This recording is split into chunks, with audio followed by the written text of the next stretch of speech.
Olá, ela é uma das maiores especialistas do país em pesquisa e inteligência de mídia. O JR Trade desta semana recebe a CEO Brasil da Kantar e Bop Media, Melissa Vogel. Oi, Melissa, tudo bem? Seja muito bem-vinda. Oi, Sérgio, um prazer estar aqui com todo mundo. Obrigada pelo convite. Nosso encontro é na Record News, toda quarta-feira, às 19h30, pelo horário de Brasília. E você pode ver ou rever nossas entrevistas na íntegra, sempre que quiser, nas plataformas digitais da Record TV. Melissa, vocês acabaram de lançar um estudo Inside Video. Como é que foi desenvolvida essa pesquisa?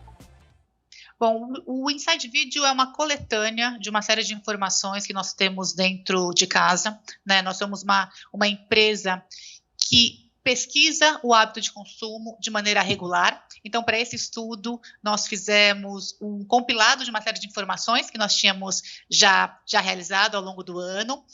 Trouxemos informações sobre a medição regular de audiência dos meios, hábitos e consumo de outros estudos ad hoc, né, que são aqueles que a gente fala por encomenda, e também nós trouxemos informações sobre investimento publicitário. E a ideia do Inside Video é exatamente celebrar, né, o consumo do meio vídeo, né, algo tão importante aqui no mercado brasileiro, trazer, então, para esse estudo as grandes transformações que aconteceram ao longo dos últimos meses e contar qual que é a relação do público brasileiro com o consumo de vídeo, incluindo qualquer consumo online, de televisão ou linear. Então vamos lá, o quanto que a pandemia e o isolamento influenciaram nesse resultado, Melissa? Nossa, é impressionante, né? Está completando exatamente essa semana, né?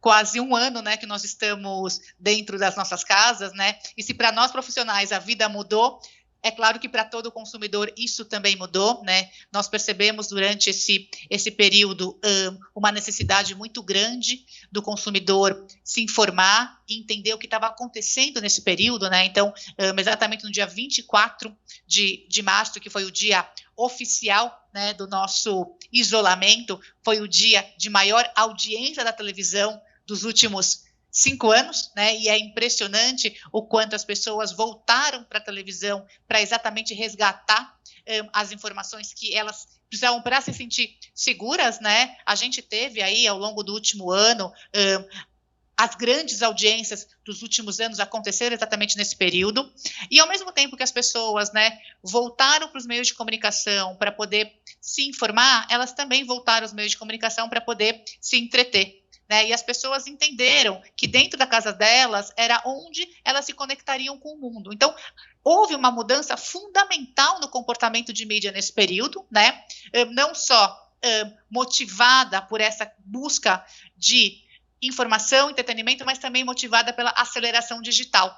Né? Então, a gente percebeu que o consumidor buscou novas alternativas e aquela era a forma dele sobreviver. Se ele não se digitalizasse, ele não conseguiria se sobreviver. Então, o que aconteceu? Ele passou a consumir simultaneamente com televisão, mais mídia social. Ele passou a consumir outras formas como streaming. O que é importante nesse período é que ele trouxe para dentro de casa a complementariedade do consumo dele nas mais diferentes plataformas. Então, essa foi uma grande mudança. Mais do que mudança, é uma aceleração daquilo que já vinha acontecendo antes. E esse aumento ocorreu em todas as faixas de horário, Melissa?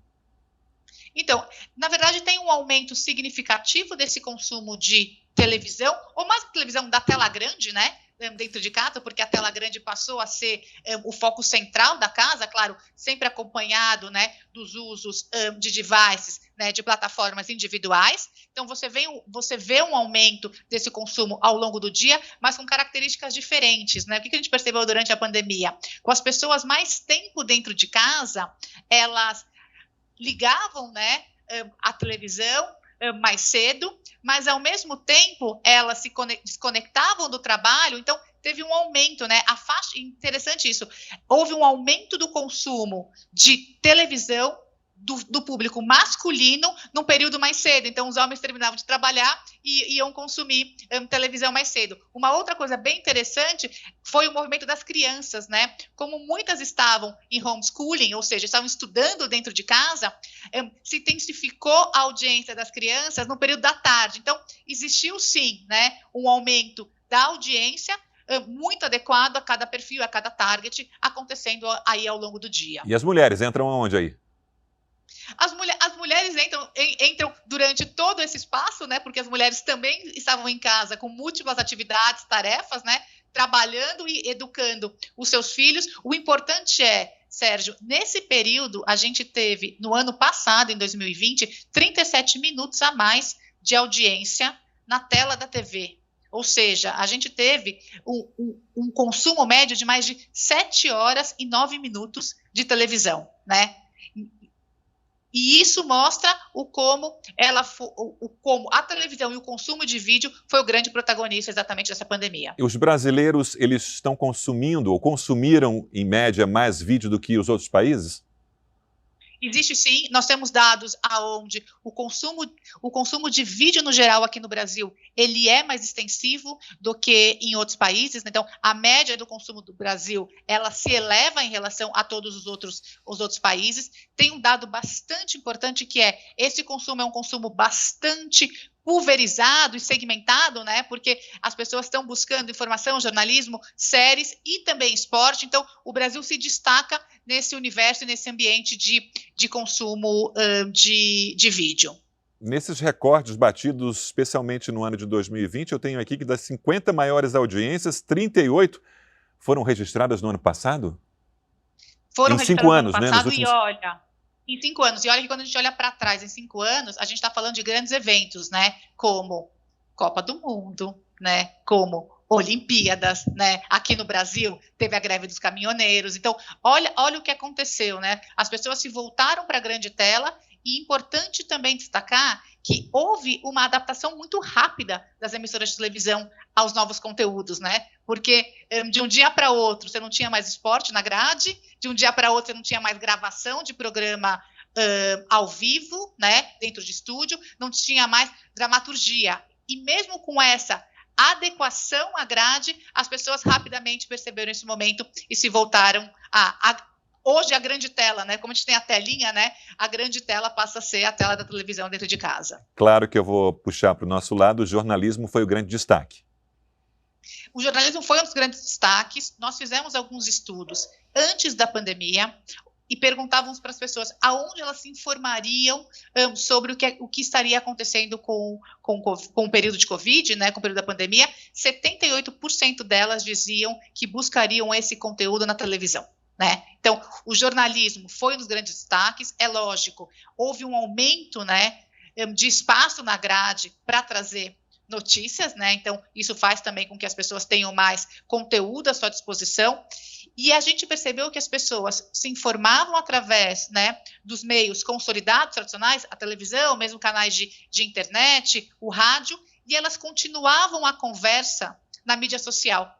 Né? Então, a gente monitora também o volume de conversas geradas na mídia social que vieram através de programas televisivos. Né? Historicamente, os grandes carros-chefes dessa conversa é reality show. Né? Então, a gente pode imaginar o quanto o reality show gera conversas. Mas, pela primeira vez na história do nosso monitoramento, o jornalismo ficou em segundo lugar. Ou seja, as pessoas queriam, né, confirmar que aquilo que elas estavam recebendo de notícia era um fato, era real, e ainda queriam dividir com os outros. Então, a gente percebeu, sim, um grande direcionador e um impulsionador que foi o jornalismo. Você falou da mudança de consumo das crianças. As faixas etárias, houve uma alteração também durante esse período? Está tendo?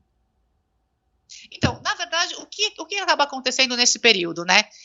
As pessoas de dentro de casa tiveram que descobrir quais eram as suas novas formas de entretenimento e lazer, né? Claro, além do próprio trabalho, né? As pessoas passaram a trabalhar de dentro de casa, né? Então, você tem as diferentes faixas etárias se acomodando a esses conteúdos de formas diferentes, né? Então, a gente começou a sentir, a partir de maio, junho do ano passado, que tinha uma busca por entretenimento maior do que no começo do período. Então, o que é esse entretenimento, né? Além de todos os canais lineares, uma busca maior pelo conteúdo de streaming, uma busca maior pelas próprias lives, né? A gente não pode esquecer que nesse período a gente teve, né, o boom das lives, ou seja, foi trazer, né, o bar, a festa, o show para dentro de casa. E por que fez tanto sucesso? Porque além da pessoa está se divertindo, ela podia compartilhar com os amigos, né, esse conteúdo de dentro de casa, e até mesmo o tempo que as pessoas usavam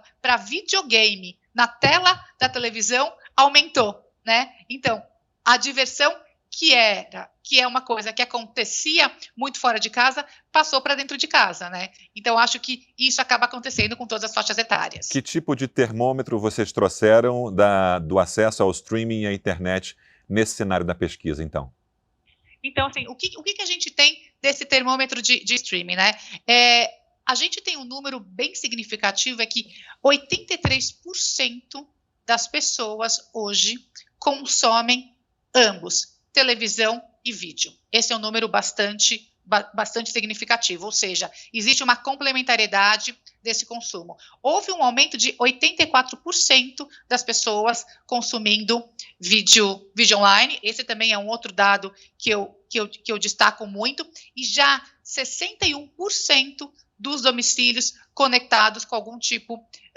61% dos domicílios conectados hoje já tem algum serviço de streaming pago lá dentro, né? Então, quando você olha essa trajetória, o que a gente começa a perceber? Que as pessoas estão buscando o seu entretenimento, as plataformas de acesso que elas têm, que elas conseguem ter dentro de casa, entendendo qual que é o momento de acessar cada uma delas. Ou seja, para a pessoa o que importa é que ela tenha o acesso. Qual que é a plataforma está cada vez mais perdendo relevância dentro dessa história das pessoas dentro de casa. Mas essa era uma leitura também dentro da regionalidade do Brasil? Ou havia diferença? Um bom ponto, Sérgio. O que a gente percebe existe um aumento significativo do tempo médio de consumo em todas as regiões, né? Nós não temos diferenças desse tempo significativo, né? Claro que existe uma diferença aí entre penetração de internet, penetração também de acesso ao vídeo em cada uma dessas cidades e localidades, só que a gente não pode esquecer que o Brasil, um país continental do jeito que ele a programação local e o conteúdo local ainda marcam muito a vida das pessoas, né? Então, você está falando aí de conteúdos que são conteúdos em muitas situações nacionais, né? Mas sempre o noticiário local, sempre o olhar que fale da comunidade naquele momento faz diferença, tá? Então, a gente também tem que sempre olhar para o público brasileiro com diferentes aspectos de consumo, partindo da sua regionalidade. A gente tem trazido aqui publicitários ao longo dessas últimas semanas, dos últimos meses, e a publicidade mudou de perfil em 2020 diante desse cenário todo, né, Melissa? A publicidade mudou e é importante destacar como as marcas rapidamente se adequaram a esse cenário. A gente tem um dado, nós monitoramos todo o conteúdo publicitário referente a diferentes temas. E logo em maio, 50% do conteúdo publicitário fazia referência à situação da pandemia e do Covid. Então, olha o que aconteceu, né? As pessoas esperavam das marcas posicionamento, mas mais do que isso, uma ajuda, um auxílio de como elas navegariam nesse período. Então, a publicidade se adequou a isso, né? Então, o tom da publicidade deixou de ser um tom mais transacional e funcional para um tom mais de apoio, para o tom mais de prestação de serviço e de ajuda.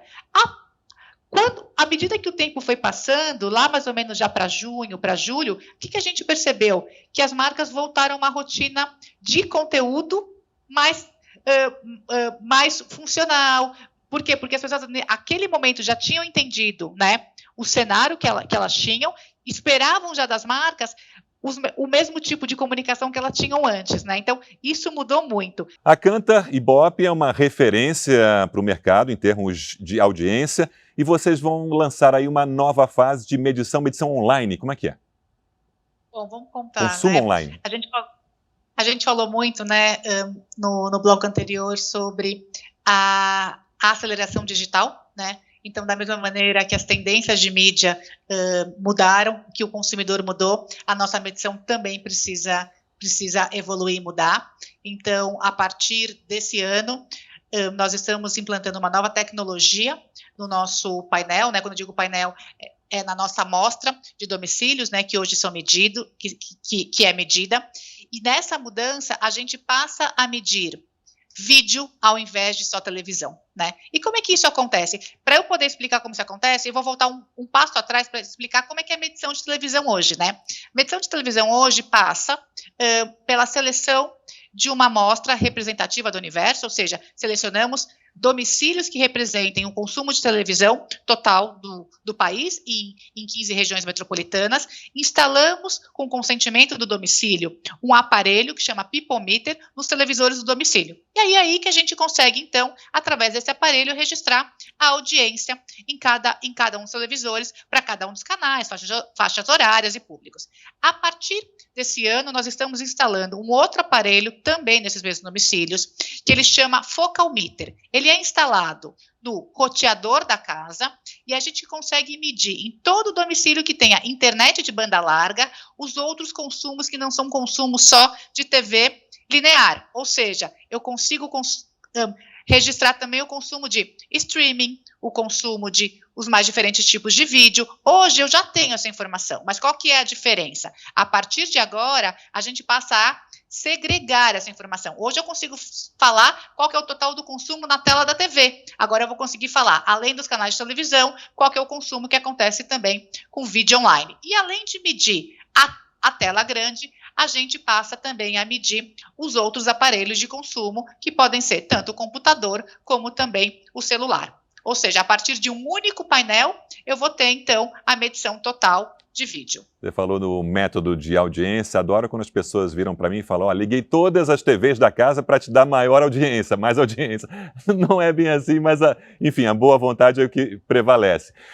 Melissa, para as agências e anunciantes, o que vai mudar? Isso muda bastante coisa, né? A gente passa, então, a entregar para o mercado métricas e sistemas de medição cross-mídia, né? Ou seja, sistemas que permitem entender qual que é a combinação, né, de alcance, de frequência, de resultados de uma campanha que envolvam mais de um meio, né? Então, você consegue fazer tanto o planejamento da campanha multimídia, como também a avaliação do resultado dessa campanha. Para os produtores de conteúdo, plataformas de mídia, além de ele ter uma função também transacional ou comercial, você também consegue entender qual que é o desempenho dos seus produtos e conteúdos para diferentes plataformas, né? Qual que é o conteúdo que funciona melhor no meu player de streaming? Qual que é o conteúdo que funciona melhor na tela da TV? Como que as pessoas assistem esse conteúdo depois? É o mesmo público? Não é? Então, ele também te permite criar estratégias de divulgação e de desenvolvimento de conteúdos também para todas as plataformas. O nome Ibope acabou se popularizando no Brasil, um nome extremamente forte. E a Kantar Ibope, a fusão ocorreu em 2015. Conta um pouco da história para a gente. Eu conto a história. Então, no final da década de 90, mais ou menos no final, perto do ano 2000, o Ibope Media começou um processo de internacionalização pela América Latina, né? E um dos grandes parceiros nesse momento era um grande grupo de comunicação, né? Que já tinha a Kantar aí como marca, né? No segmento de pesquisa. E aí, em 2014, 2015, a Kantar adquiriu o Ibope Media na sua grande totalidade, né? Então, a gente, durante quase 17 anos, já tínhamos a Kantar como sócia, né? E em 2014 e 2015, a Kantar comprou completamente o Ibope Media. Nesse momento, então, a gente juntou a expertise que a gente já tinha local do Ibope Media com todo o conhecimento de tecnologia, metodologia, tudo que a Kantar pôde aportar ao nosso serviço. Então, a partir daí, o braço da divisão de mídia da Kantar no Brasil passou a se chamar Kantar Ibope Media. E aí, também, recentemente, isso ao final do ano de 2019, começo de 2020, a Kantar foi adquirida por um private equity chamado Bain. Então, hoje, na nossa composição acionária, nós temos também um private equity que é a Bain. A gente fala de audiência, de pesquisas eleitorais, mas o trabalho de vocês tem outras nuances, outras variantes.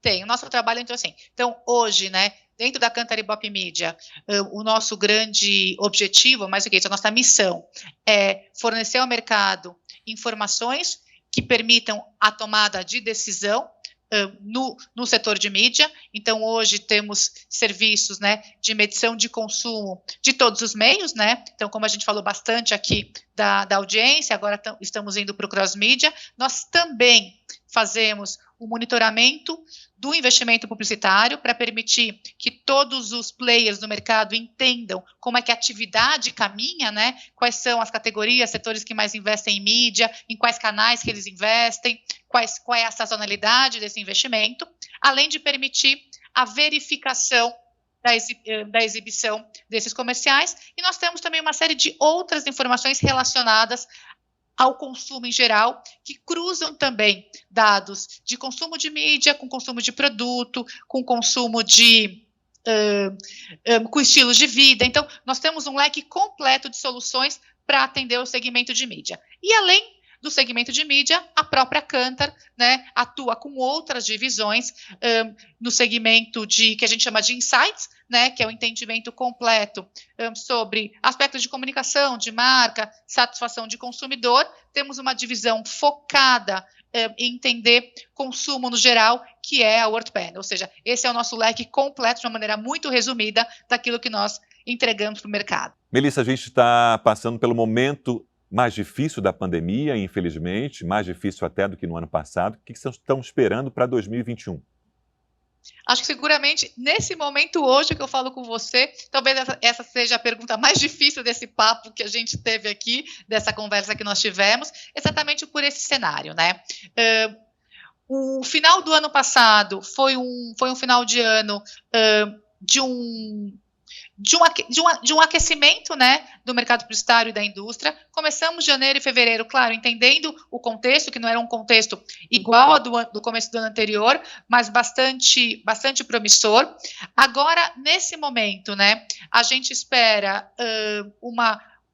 ter um olhar melhor do que vai acontecer nas próximas semanas, né, para ver como é que a pandemia evolui, mas a gente acredita que pelo fato da gente ter aprendido a lidar com essa situação, né, a gente aprendeu a criar soluções rápidas, a gente aprendeu a relativamente improvisar, a gente entendeu que é possível fazer gestão remota através de uma tela, que a gente consegue gerar conteúdo, informação, entregar para os nossos clientes, normalmente com algumas adaptações durante a pandemia. A minha perspectiva é que o efeito, né, desse momento será diferente do que o efeito do ano anterior, né? Então, acho que queremos ser muito positivos, que daqui para frente a gente continue aí no mesmo ritmo de crescimento e, mais do que isso, né, com o mesmo astral e humor que a gente já vinha anteriormente. Melissa Vogel, CEO da Cantar Ibope Mídia, muito obrigado pela entrevista.